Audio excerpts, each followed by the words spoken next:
ইন্নাল্লাযীনা আমানু নেকামল করো, ঈমান আনয়ন করো, নেকামল করো, ঈমান আনতে হবে, তারপরে নেকামল করতে হবে। ওয়া আমিলুস সালিহাত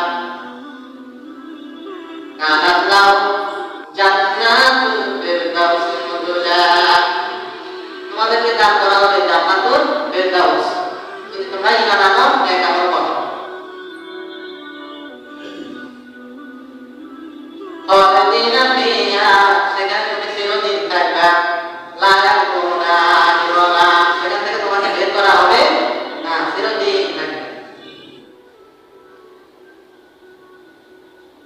ফামান কানা ইয়ারজু লিকা রাব্বিহি ফালিয়ামাল আমালান সালিহান, যদি কেউ আল্লাহর সাথে দেখা করতে চায়, আল্লাহর সাথে সাক্ষাৎ করতে চায়, সে যেন ঈমান আনয়ন করে, নেকামল করে, এবং সেই কাজ করতে হবে শিরক মুক্ত। ওয়ালা ইউশরিক, কোনো শিরক থাকবে না, একেবারে শিরক থাকা যাবে যেই কাজে করে, নাম, সাদাকা, নামাজ, রোজা, হজ, যাকাত, কথাবার্তা, চাল চলন, ইসলামিক আপনি বিধিবিধান পালন করলে কোনো কি থাকা যাবে না, শিরক মাফ করা হবে না।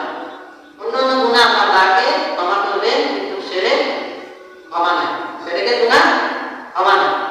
এজন্য